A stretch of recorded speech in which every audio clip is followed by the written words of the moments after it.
tonight on Connecticut's news station. A dangerous challenge spreading on social media. A warning for parents about kids using toy guns to shoot something called Orbeez. The weekend is almost here, and we are timing out rounds of rain. We'll get you through it. Full forecast coming up. Also, tick season is here. How a warmer winter could make this a worse year for you and your pets. Plus, stolen car warning. Another Connecticut town on alert tonight after reports of vehicle break-ins. And end of the fall, find out if a projected top 5 NFL draft pick who grew up in Connecticut finally hears his name called. Now at 10, this is Fox 61, Connecticut's news station. We begin at 10 o'clock on the Weather Watch as we're tracking scattered showers all weekend long. Good evening, everyone. I'm Keith McGilvery. And I'm Jen Bernstein. Thank you so much for joining us. It's going to be a really gray weekend, but it might not be a total washout. Yes, a lot of eyes on this forecast. Checking in off the top with Chief Meteorologist Rachel Frank to see, Rachel, when we could see the most rain. I think the heaviest rain by far is going to be as we head into Sunday evening and Sunday overnight. Not only heavier downpours, but a quick 1 to 2 inches of rain and even the opportunity for some rumbles of thunder. But in between now and then, we'll see a few off and on scattered showers. Right now, the radars bark worse than its bite, even though it's looking like it rains right now in a lot of western Connecticut. A lot of this is evaporating before it reaches the ground. Still a few sprinkles or light showers here possible in western, southwestern Connecticut, but there's some dry air that's really battling this storm that seems to have a lot of rain associated with it. Most of that rain will slide to the south of us, but we will see a few of those scattered showers out there tonight into tomorrow.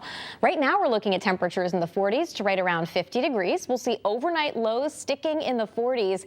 If there's going to be a window of dry time, I think the earlier the better in the morning, especially if you're in central and eastern Connecticut. But as the day progresses, there will be a rising chance for those scattered showers. In between, though, there might be some dry time. So it's definitely not a total washout tomorrow, but the day's not winning any beauty contests. And then more rain developing for your Sunday. We'll step you through the weekend forecast coming up.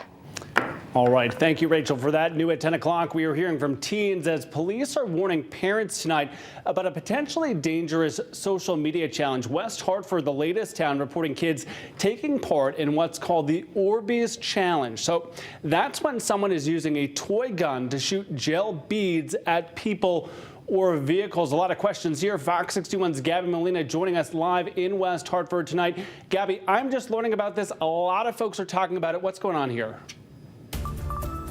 Well, Keith, this challenge is spreading on social media very quickly, according to the teens in this town. And West Hartford police say that they've gotten several reports of people participating in this town and in surrounding towns in recent weeks. Now, it may seem like a harmless thing playing with toy guns, but police say that it can have very serious consequences.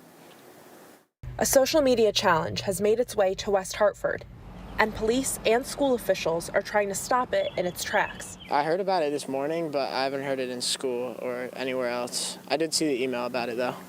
A letter that went out to the West Hartford schools community outlined the so-called Orbeez challenge, where young people are encouraged to shoot gel beads out of a toy gun and at people or cars. I would definitely believe it. Yeah. People doing it for social media, for fame, likes. The letter says in part, devices like these, albeit a toy, can cause serious harm to individuals as well as to property. Pointing a toy gun can have dire consequences. And it already has elsewhere in the U.S. Last year, teens in Georgia were arrested for shooting the beads at children and injuring them. In Florida, 2 teens were arrested for separate incidents on the same day, both accused of hitting people with the beads. There have also been reports of the beads being frozen, potentially making them even more dangerous. The dangerous stuff is seen on social media every day, like the memes, people doing actual crazy stuff. A search for the Orbeez challenge on TikTok comes up with a message that says the phrase may be associated with behavior or content that violates our guidelines. But teens in West Hartford say challenges like this one can spread quickly. I remember last year there was the whole devious lick thing where kids would just steal stuff from bathrooms and then post it on TikTok or something like that. With social media playing a big role in many of their lives. It can definitely have a big impact on our generation and how we behave and stuff. This week, the topic of social media and the effect it can have on children was brought up by both of Connecticut senators. Coming up on the news at 11, I'll tell you what legislation they've proposed. Live in West Hartford, Gabby Molina, Fox 61, Connecticut's news station. Gabby, appreciate your looking into that for us tonight. We will see you at 11 o'clock. Meanwhile, right now we are following breaking news out of Groton, where police have confirmed one person has died following a two-car crash on the Gold Star Highway. This all happening just before 6:30 tonight. Police believe one of the cars went off the road and hit a guardrail before coming back onto the road and colliding with another vehicle. The driver killed has not yet been identified. The other driver and her 9-year-old daughter were both brought to the hospital with serious injuries, we're learning. Obviously, this investigation unfolding. Anyone who may have seen what happened really urged to call Groton police tonight. Well, new details tonight. A Clinton man is accused of killing a man at an auto repair shop in New Haven. 47-year-old Charles Brown Jr. facing murder and 2 gun charges.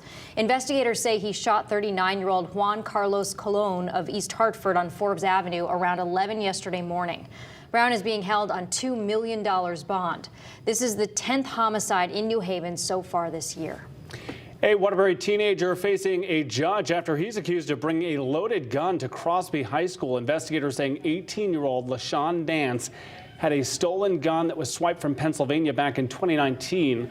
Court documents saying Nance was in class when he said he almost shot himself in the leg. Students telling a teacher about it. Nance told an officer he was holding a gun for a friend who was mad at some students at Crosby. Nance now being held on $250,000 bond. And new at 10, an alert from police in East Hampton, which is another town here in Connecticut, once again investigating car thefts and break-ins. East Hampton police say they've received reports of 5 vehicles stolen over the past several weeks. Officers are also looking into more cases of vehicles being entered. This comes as several other towns across Connecticut are investigating waves of car smash and grabs over the last week.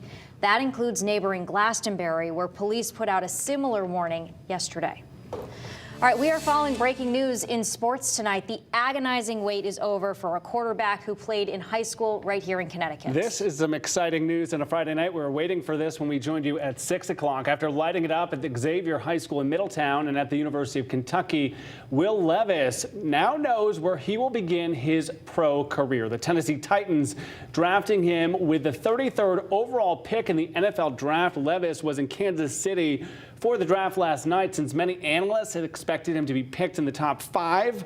However, 3 other QBs taken before him, and he fell all the way down to the 2nd pick of the 2nd round. Much more on this when Fox 61 sports director Jonah Karp joins us with those details, and another Connecticut native taken tonight as well.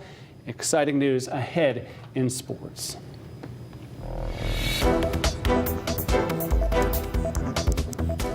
New at 10 o'clock, tick concerns high in Connecticut this spring, and we could be in for a worse season than we've seen in a while because of what was really, Jen, a mild winter. Yeah, experts are warning that could make this tick season one of the worst in years. Fox 61's Jake Garcia joins us in studio with what you should expect this year and how you can stay healthy. Jake. Yeah, Keith and Jen, it is that time of year approaching here in Connecticut, and we are fast approaching peak tick season here in Connecticut, and a lot of people are saying they're seeing a lot more than usual. Connecticut is used to dealing with ticks this time of year, but you could see a lot more of them around. The Connecticut Agriculture Experiment Station monitors ticks and tick-borne illnesses across the state. Residents and health departments can send ticks in to be tested for those diseases. This year, we have so far received over 1,000 ticks as of today, and the highest was 1,100 in 2021. Tick season begins in April and first peaks in early May and then peaks again in the fall.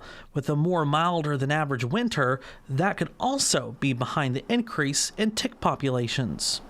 We have to be vigilant, look out, not just for deer tick or black-legged tick, for all other ticks, and be aware of other tick-borne diseases that are transmitted by both native and invasive ticks. The increase comes as the U.S. and Europe test the first potential vaccine to fight Lyme disease in 20 years.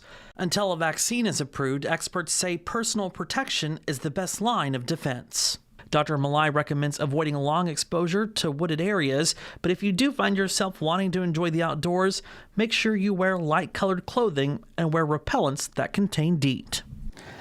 And of course, always check yourself and your dog for ticks after being outside for an extended period of time. Coming up at 11, while you still might see ticks even if your yard was recently treated.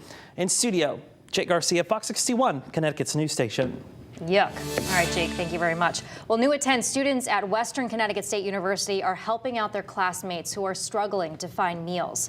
3 WestCon students have created the first permanent food pantry on campus in Danbury. Food insecurity for college students is a growing concern. UConn also has opened up Husky Harvest food pantries on its campus.